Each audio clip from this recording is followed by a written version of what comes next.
রুশবীরের কথাটা আয়ুব মির্জার বুকে গিয়ে লাগল। বৃদ্ধ ব্যথাতুর দৃষ্টিতে তাকিয়ে তার নাতির অসহায় মুখটার দিক তাকালো। এখানে তার কিছুই করার নেই। সব ছেলেটাই ভাগ্যলিপিতে লেখা আছে। হয়তো তার কপালে মায়ের ভালোবাসা নেই। কথাগুলো ভেবে আয়ুব মির্জা ফাঁকা ঢোক গিলে প্রসঙ্গ পাল্টে বললেন, আজকে কি হইল কোর্টে? রুশবীর এক হাত দিয়ে ঘাড় চুলকে বলল, শালিরে আমি মাইরা ফালাইছি দাদা। ভাবছিলাম সব ভণ্ডামি চাইরা একদম মন দিয়া সংসার করমু, কিন্তু এইডা মনে আমার কপালে লেখা নাই। ওই আরেক নাঙ্গের লগে মিল্লা আমারে বলে আমার নাকি পুরুষত্ব নাই। কথাগুলো বলতে বলতে রুশবীর কপালের রগ ফুলে উঠতে লাগলো। দু হাত চুলগুলো মুষ্টিবদ্ধ করে কানের কাছে গুজে বাজছে তার প্রথম স্ত্রী সায়েমার কথাগুলো। আয়ুব কথাটা ঘাড় থেকে নামিয়ে সামনে থাকা ফুলদানিটা তুলে নিয়ে এক আছাড়। তবুও ও বান্দার রাগ কমে নাই। সামনে বড় কাচের টেবিলটা তুলে দরজার দিকে ফেলে দিল। সাথে সাথে পুরো ডাইনিং টেবিল কাচে ঝনঝন করে শব্দ উঠতে লাগলো। আয়ুব লাঠিটা ভর দিয়ে ঠুক ঠুক করে রুশবীরের দিক এগিয়ে এসে এক ধরে টেনে দানবীয় শরীরটাকে নিয়ে গেলেন সোফার দিকে। আর রুশবীর সে তো রাগে ফোঁস করছে। রুশবীকে জোর করে সোফায় বসিয়ে বলল, এত রাগ দেখলে হইব? তুই না এমপি রূপনগরের, সব কিছু ধইরা কাম করন লাগব। আর সায়মার কথা ভইলা যা। হ্যাঁ নড়ি পর মাইনষের ছোঁয়া পাইছিল, হের লাইগা তুই কুনো কালে সংসার করতে পারতি না। তাই মাথা ঠান্ডা কইরা ভাব, ওই আরেকবার কি করন যায়। আয়ুব কথাটুকু বলতে বলতে রুশবীরের দিক তাকালো।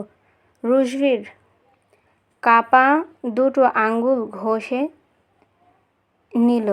সে ভেবে পাচ্ছে না আরেকবার কি করবে। এখন কিছু বলতে গেলে নিজের এমপি পদ নিয়ে টানাটানি শুরু হয়ে যাবে। তাই রুশবীর উপায় থাকতে সচেতন হতো বাঘের মতো বসে আছে। আয়ুব তার প্রশ্নের উত্তর না পেয়ে আবার বলল, কি হলো? রুশবীর কপালে ঘাড় ভেজিয়ে ফেলে বলল, ভাবতাছি কি করন যায়। শালার। আকবর তার পাকা দাড়িতে হাত বুলিয়ে বলল, ওদেরকে ওদের ভাষাতে শিখাইতে হবে।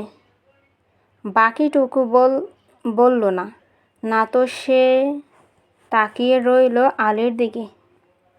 বাড়ির প্রবেশ করল আলী। আলীর হাতে পায়ে কদমে তার উপস্থিতি জানান দিচ্ছে। সে এগিয়ে এসে রুশবীরের সামনে দাঁড়ালো। কপালে তার চিন্তার ভাব সুস্পষ্ট। দু হাত সারে তার হাতের কাছে রুশবীরের দিকে তাকাচ্ছে সে। তার মাঝে মাঝে হাতের উল্টো পিঠ দিয়ে জমে থাকা কপালের ঘাম মুছছে। মুখের দিকে কোনো শব্দ বের হচ্ছে না। রুশবীর ঘাড় ঘুরিয়ে আলীর দিকে তাকাতেই শান্ত গলায় বলল, কি খবর লইয়া আইছ কালাচাঁদ আমার? তাড়াতাড়ি বইল্লা ফেলো। তোমার আব্বার মাথায় রক্ত উঠলে পরে বাঁচাবো কেমনে? আলী এলোমেলো দৃষ্টি ফেলে আয়ুব মির্জার দিক তাকিয়ে অতঃপর রুশবীরের দিক তাকিয়ে গলা খানিকটা খাদে নামিয়ে বলল, হুজুর, আমাগো সব ড্রাগস আর মাইয়াগুলারে আকবরের বড় ছেলে পলাশ সব জিম্মি করে রাখছে। কথাটুকু বলতে গিয়ে বেচারা কয়েকবার ঢোক গিল। কথাটা বলতে গিয়ে বেচারা কয়েকবার ঢোক গিলল। সে ভয়ে ভয়ে রুশবীরের দিক তাকাচ্ছিল। মালিকের পরিবর্তন পদক্ষেপে দেখার জন্য রুশবীর শব্দ করে হাসতে লাগলো।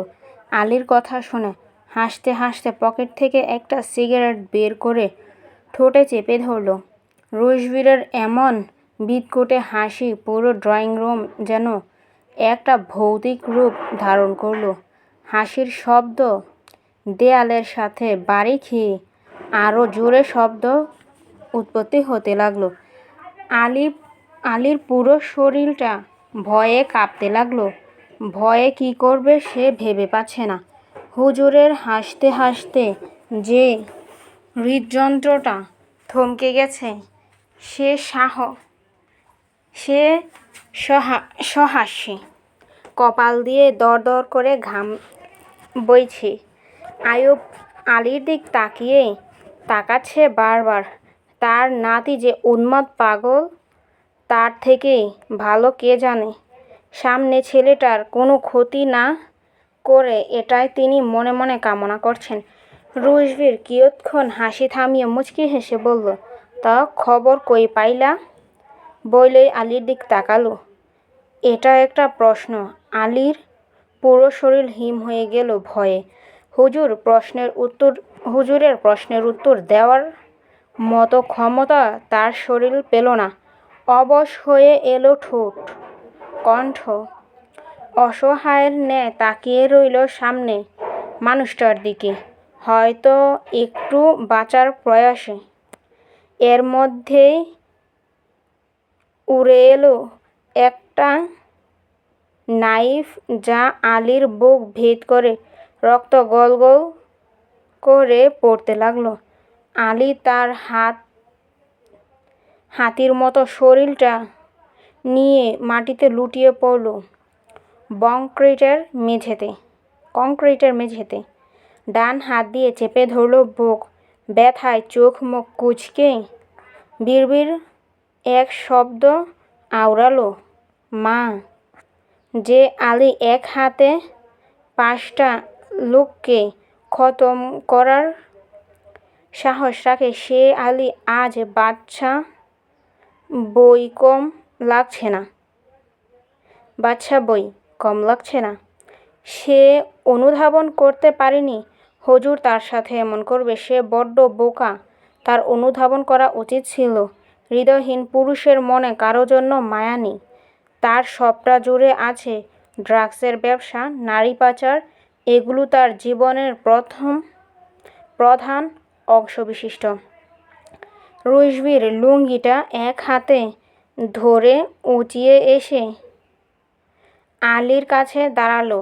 আয়ুব মির্জা মুখ খোলার আগেই রুশবীর এক হাত উঁচিয়ে বলল, কথা কম দাদা, এমনিতেই মাথা গরম হইয়া আছে। আপনি আর কিছু বইলা মাথা নষ্ট কইরেন না। দমে গেল আয়ুব। সোফার হাতল ধরে বসে রইল বৃদ্ধ লোকটি। কুচকুচে কালো চশমাটা চোখে দিয়ে আলীর দিকে দেখল। বেচারা কষ্টে কেমন করছে, ছটফট করছে। আয়ুবের বুকের ভেতর ভারী হয়ে গেল। আলী ছেলেটাকে সে ছোটবেলা থেকে দেখেছে। এক কথায় উপরে কোনোদিন 2 কথা বলেনি। রুশবীর হাঁটু মুড়ে বসে দাঁতে দাঁত পিষে বলল, কাল রাইতে আমি খবর পাইছি, আর তোরা আজ রাইতে খবর বাইর করতে পারলি?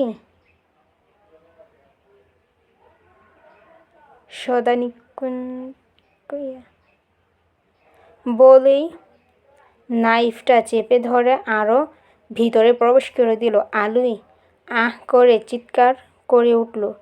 কিয়ৎক্ষণ পর রুশবীরের পা ধরে বলল, আমারে ক্ষমা কইরা দেন হুজুর, আমি লোক পাঠাইছিলাম। রাস্তা সবাইরে কারা খুন কইরা দেয় বলে আলী কাঁদতে লাগলো। রুশবীর উঠে এলো তারপর বলল, মাইয়ার খোঁজ একজন মাইয়ার কম পইরা গেছে। কালকে রাইতের মধ্যে 100 মাইয়া লন্ডনে পাঠানো লাগবো। কিন্তু ভুল কইরাও এ রূপনগরের মাইয়াদের দিকে হাত বাড়াবি না।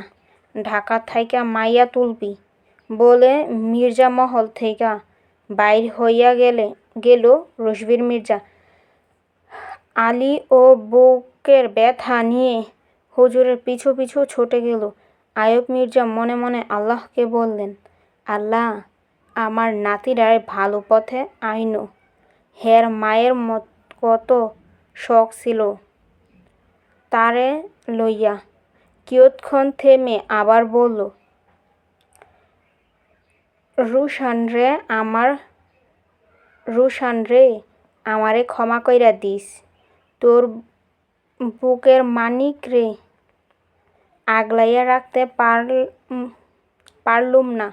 কথাটা বলে আইয়ুব মির্জা সামনে তাকিয়ে দেখলেন তারা বেগম দাঁড়িয়ে আছেন। আইয়ুব মির্জা তাকে না দেখার ভান করে এগিয়ে গেলেন। তারা বেগম বললেন, আমি আগেই বলছিলাম আব্বা, গুন্ডা পোলা কখনো ভালো মানুষ হইতে পারে না। এখন দেখতে পাইতেছেন তো। আইয়ুব পিছু না ঘুরেই বলল, রুশবীরের বাপ গুন্ডা আসিল না। তোমার অপবিত্র মুখ দিয়া ওর বাপের লইয়া কোনো কথা বলবা না। তারা বেগম এগিয়ে এসে কাট গলায় বললেন, আমারে অপবিত্র বলার আগে নিজের দিকে দেইখা লইবেন আইয়ুব মির্জা।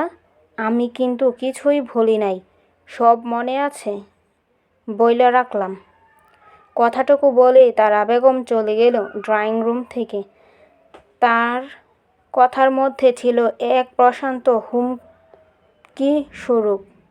আইয়ুব মির্জা তারা বেগমের দিক তাকিয়ে বললেন, তোমারে কোন কথাটা বলার লাগবো না বৌমা, আমি সব বইলা দিব সময় হোক।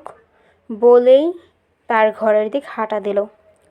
তা গোপন ফুল দেখছিল অনেক সুন্দর হয়ে আছে, তো সে একটু জড়িয়ে ধরে পরক্ষণেই, তোমাকে পাখি, তা গোলাপ ফুল দেখছি অনেক সুন্দর হয়েছে, অনেক সুন্দর হয়ে গেছে। আসো তো একটু জড়িয়ে ধরো, পরীক্ষা করি তোমারে পাখি।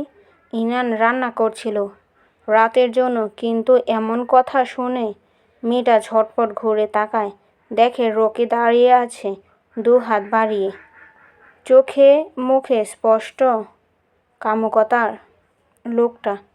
রকি হলো রুমি বেগমের ভাইয়ের ছেলে। বলা নেই কওয়া নেই, এসে হাজির হবে তালুকদার বিলায়। বয়স 27 কি 28 হবে। মাথার চুলগুলো এলোমেলো হয়ে আছে, কুচকানো শার্ট প্যান্ট পরনে।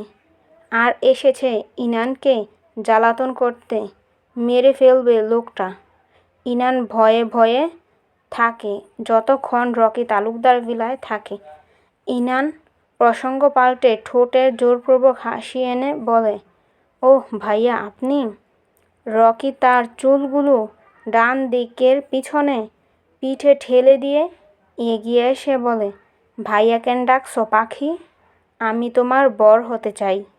রকির কথা কর্ণকুহর হতেই ইনান ভয়ে থরথর করে কাঁপছে। রকি একটা কথার তার কিশোরী মন ভয়ে সংকুচি হতে লাগলো। ডাগর চোখ জোড়া দুটো ছলছল করছে তার। একটু হলেই মেয়েটার চোখ দুটো দিয়ে পানি গড়িয়ে পড়বে এক আঙুলের সাথে আরেক আঙুল ওড়নাটাকে চেপে ধরছে। ছলছল চোখ নিয়ে এবার রান্না ঘরের বাইরে উঁকি দিচ্ছে মেয়েটা। হয়তো ভাবছে কেউ যেন এই পথ দিয়ে আসে। রকি এক পা করে ইনানের দিক এগিয়ে আসতে আসতে বলল, এমন করলে হয় সুন্দরী? তুমি জানো আমি এখন কেন এসেছি? রকির কথা কর্ণকুহর হচ্ছে না। সে ভয় ঠক করে কেঁপে উঠছে বারংবার। ছোট্ট শরীরটা নিয়ে পিছিয়ে যাচ্ছে পিছনের দিকে। রকি বিশ্রী হেসে বলল, তোমাকে দেখতে এসেছি পাখি, দেখতে এসেছি আমার পাখি কতটুকু বড় হয়ে গেছে। এখন প্র্যাকটিক্যালি চেক করব। এগিয়ে এসো আমার দিকে। বলেই এক হাত বাড়িয়ে এগিয়ে গেল ইনানের দিকে। ইনান ভয় চোখ বন্ধ করে নেয়। চোখ বন্ধ করার সাথে সাথে দুফোঁটা অশ্রু গড়িয়ে পড়ে ইনানের। আজ তার রক্ষা নেই, সে ভালো করেই বুঝতে পারছে। রকি ইনানের ওড়না ধরে টান দেবেই তখন রুমি বেগম এসে রকির হাত ধরে ফেলে। রকি বিরক্ত কপাল কুঁচকে বললে, ফুপি তুমি কেন এলে? রুমি বেগম মুচকি হেসে বললে, বাইরে চল, তোর সাথে কথা আছে। এগুলো করার অনেক সময় পাবি। বলেই হাত ধরে টেনে রকিকে বাইরে টেনে নিয়ে গেল। ইনান রুমি বেগমের কণ্ঠস্বর শুনে তড়াৎ করে চোখ খুললেন। রুমি রকিকে হিড় করে টেনে বাইরে নিয়ে যাচ্ছেন। ইনান মনে মনে আল্লাহকে ডাকলো, আজকের মতো ও নরপশুটার হাত থেকে রেহাই পাচ্ছে সে। হ্যালো হুজুর, আরও দুটো মেয়ে লাগাই দিয়া মার গেছে, আপনি তাড়াতাড়ি করে ঢাকা আসুন। ডেভিল কালকের মধ্যে মেয়ে না পাইলে ডিল ক্যান্সেল করবে। ফোনের ওপাশ থেকে কথাগুলো বলল মাহমুদ। রুশবীর রাগী কণ্ঠে বলল, এই খানকির পোলা, মেয়েদের দেইখা রাখতে পারস না? কিভাবে তারা ফাঁস দিতাছে? তোরা কি বাল ফালাইতে ওখানে আসস? আমি এখান কোথা থাইকা মাইয়া জোগাড় করমু? বল মাঙ্গের নাতি। মাহমুদ ভয়ে ঢুক গিলে বলল, হুজুর প্রায় 100টা গার্ড পাহারা দিচ্ছে, তবুও কেমন করে কি হচ্ছে বুঝতে পারছি না। রুশবীর বলল, আমি আইতাছি, সব কয়টা নরকে পাঠামো। বলেই ফোন রেখে গাড়িতে উঠে বসার উদ্দেশ্যে বলল, গাড়ি চালা, ঢাকা যামু। বলেই সিটে গা এলিয়ে চোখ দুটো বন্ধ করে দেয় রুশবীর। চিন্তায় তার মাথা ফেটে যাচ্ছে। কোথায় পাবে 3টা মেয়ে? কালকে রাতে ডেলিভারি। মেয়ে দিতে না পারলে কোটি টাকার ডিল ক্যান্সেল হয়ে যাবে। কোটি টাকার ডিল ক্যান্সেল মানে আবার 2 মাস পর মেয়ে নেবে তারা। রুশবীর তারা চোখ খুলে কাউকে ফোন দিয়ে বলল, 3টা মাইয়া লাগবো হাবিব, তুমি আমার শেষ ভরসা। লোকটা বলল, হয়ে যাবে হুজুর, আপনি চিন্তামুক্ত থাকেন। রুশবীর কিছু বলল না। তার ঠোঁটের কোণে ফুটে উঠল মুচকি হাসি। এবার একটু শান্ত লাগছে বুকের ভেতরটা হাবিবের কথা শুনে। আমাকে ছেড়ে দিন। কারা আপনারা? আমি আপনাদের পায়ে পড়ছি। কথাটুকু বলেই ইনান ঢলে পড়ল নিচে। মুখোশধারী লোকগুলো তাকে গাড়িতে তুলতে গেলে অজানা গন্তব্যে। মুখোশধারী লোকগুলো তাকে গাড়িতে তুলে নিল অজানা গন্তব্যের উদ্দেশ্যে।